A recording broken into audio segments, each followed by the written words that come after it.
Good morning students. Our next topic was microbes. Okay, आपने microbes के बारे में पढ़ा। एक्चुअली माइक्रोब्स क्या चीज़ होती है? ऐसे माइक्रोब्स, ऐसे लिविंग ऑर्गेनिज्म होते हैं जो हमें अपने नेक्ड आई के थ्रू, अपनी आंखों के थ्रू हम नहीं देख सकते। उसके लिए हमको किसकी रिक्वायरमेंट होती है? माइक्रोस्कोप की। ठीक है, तो microbes are tiny living things that can not be seen with the naked eye. ठीक है, हम अपने नेक्ड आई के थ्रू, आंखों के थ्रू उसको नहीं देख सकते हैं। ठीक है, they can only be seen under a microscope. हम उसको किसके थ्रू देख सकते हैं? सिर्फ माइक्रोस्कोप के थ्रू। दे ग्रो एवरीवेयर, वो हर जगह ग्रो हो जाते हैं। और फूड पे आ जाएगा, सॉइल में आ जाएगा, वाटर में आ जाएगा, even inside and outside our body. और हमारी बॉडी के अंदर और बाहर भी वो ग्रो कर सकते हैं। ठीक है, हम उसको बोलते हैं माइक्रोब्स। ठीक है, the main categories of microbes are bacteria, virus, fungi and protozoa. Actually main categories microbes की कौन कौन सी होती है? Bacteria, virus, fungi and protozoa. तो हम स्टार्ट करते हैं बैक्टीरिया से। ठीक है, ओके।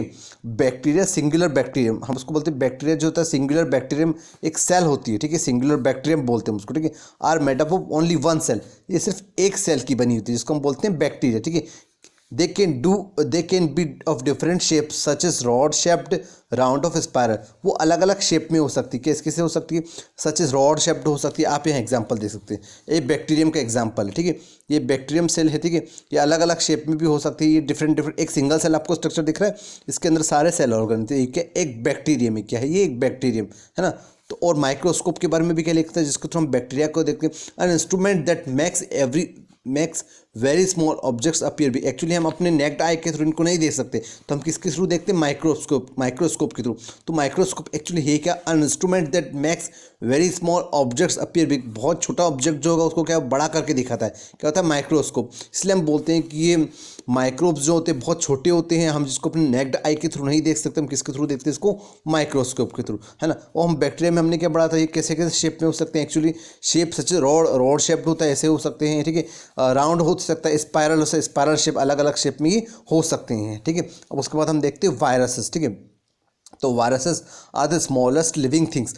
एक्चुअली वायरसेस क्या होती है? बहुत स्मॉलेस्ट लिविंग थिंग्स होती है that can only be seen under a very powerful microscope. बहुत छोटी चीज़ होती है, स्मॉलेस्ट थिंग होती है, सबसे छोटी। और ये किसके थ्रू हम देख सकते हैं? वंडरफुल, वेरी पावरफुल, जो बहुत पावरफुल माइक्रोस्कोप होता है उसी के थ्रू हम वायरस को हम देख सकते हैं। ठीक है, आप ये वायरस का स्ट्रक्चर भी आप देख सकते हो, किस तरह से वायरस का पूरा स्ट्रक्चर सराउंडेड बना हुआ है। Its structure of virus. ठीक है, और उसके बाद नेक्स्ट क्या आता है? फंगी। ठीक है, fungi, singular fungus that are the microscope that grow mainly on the dead and decaying matter. Actually जो डेड और डिकेइंग मैटर होता है उसके ऊपर ग्रो करने वाले हम उसको क्या बोलते हैं? फंगी।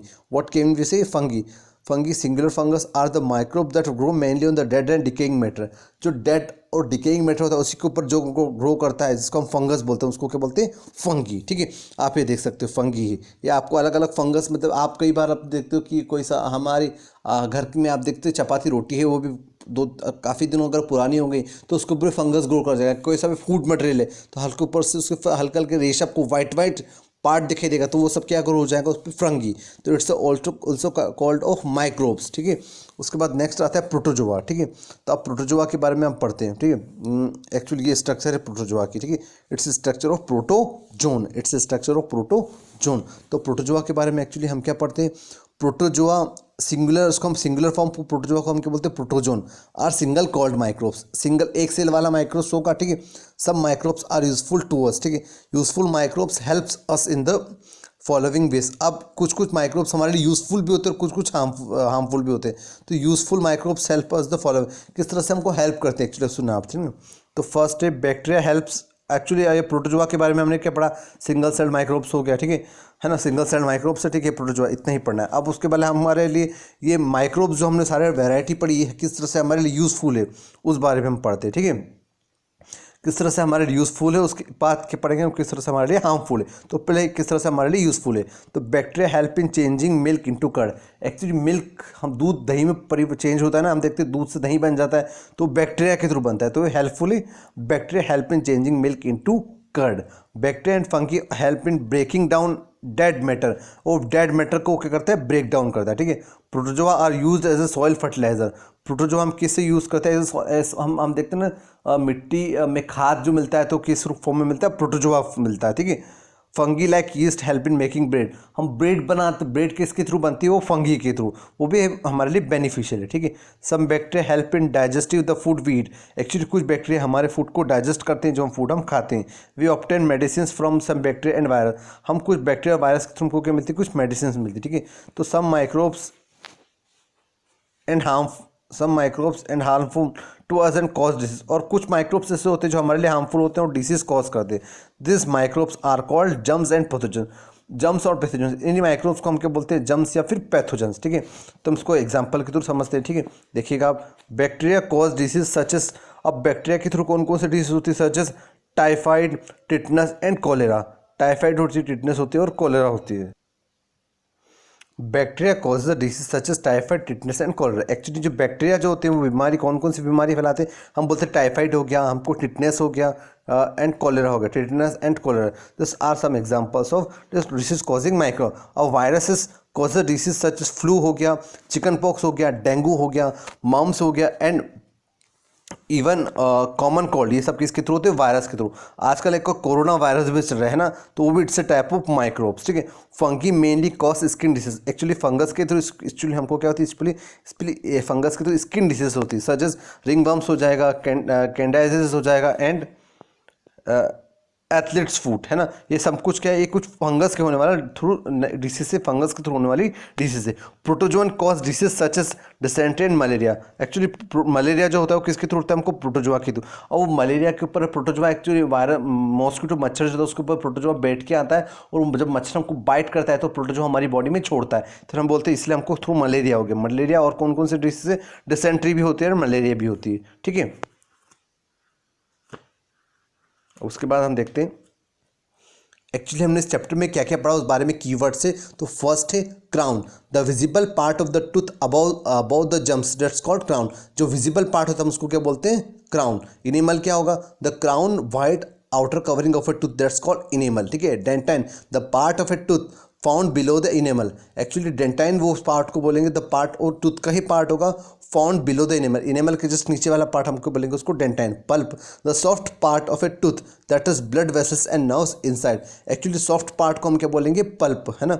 जो एक्चुअली जो कहा होगा इन नर्व्स ब्लड वेसल्स को उसका बना होगा, एक्चुअली सॉफ्ट पार्ट जो होगा ब्लड वेसल्स का बना होगा, इसलिए हम उसको बोलेंगे पल्प, है ना। ये एक्चुअली पूरा टिथ का स्ट्रक्चर हमने देखा था ना, वही सब है। डाइजेशन क्या होगा, the process of a break down of a food into smaller parts, अब फूड ब्रेक डाउन होगा into smaller parts that can be easily observe by the body, that's called digestion. अब फूड डाइजेस्ट हो रहा है, हम नहीं बोलते food digest हो रहा है, मतलब हमने फूड जो भी लिया है खाया है वो छोटे छोटे पार्टिकल्स में डिवाइड हो गया, फूड डाइजेस्ट हो रहा है, ठीक है। एक्चुअली डाइजेस्टिव सिस्टम क्या पूरा हमने पूरा देखा था, organ system that helps in the process of digestion, that's called digestive system. उसके बाद microbes, they tiny living things then can be seen under microscope, हम उनको नेक डाई के थ्रू नहीं देख सकते, अभी हमने जस्ट पढ़ा, और जिसके थ्रू हम किसके थ्रू देख सकते हैं उसको, माइक्रोस्कोप के थ्रू, माइक्रोस्कोप के थ्रू, इसलिए हम उसको बोलते हैं माइक्रोब्स, ओके। अब हम देखते हैं समरी क्या है इस चैप्टर की। There are two sets of teeth और humans, that milk teeth and permanent teeth, actually दो टाइप के टीथ होंगे, पहले क्या होगा दूध के दांत और फिर परमानेंट टीथ। पहले मिल्क टीथ रहते हैं वो टूटते हैं, उसके बाद कहते हैं permanent teeth. The milk teeth fall off between the age of 6 to 12, 6 से 12 की एज के बीच में मिल्क टीथ क्या होते हैं, वो फॉल डाउन हो जाते हैं, ठीक है। एंड उसके बाद ही हम देखते हैं and the permanent teeth start growing on their place, उसके प्लेस पे क्या होता है, परमानेंट टीथ ग्रो होना स्टार्ट हो जाते हैं। लगभग कितने परमानेंट टीथ होते हैं, there are 32 permanent teeth in their total, 16 अपर जो एंड 16 लोअर, अपर जो में कितने होते हैं 16 और लोअर जो में कितने होते हैं 16। Brushing, gargling, avoiding too many sweets and chocolates, eating healthy food like salads, fruits and milk, and visiting a dentist of regularly are some of the ways to take care of teeth, ये सब हमारे दांतों की देखभाल के लिए, ठीक है। The organs of the digestive system, actually हमारी बॉडी की डाइजेस्टिव सिस्टम के ऑर्गन्स जो होते हैं कौन कौन से होते हैं, आर द माउथ हो गया, है ना, हमने स्टार्ट माउथ से ही करते हैं, उसके बाद फूड पाइप होता है आपको मैंने बताया था, फिर स्टमक होता है, ठीक है। And the liver, pancreas and small intestine होती है, लार्ज इंटेस्टाइन होती है, रेक्टम और एनस के through excretion material, waste material को बाहर कर दिया जाता है, ये पूरा डाइजेस्टिव सिस्टम का हमारा पार्ट है, ठीक है।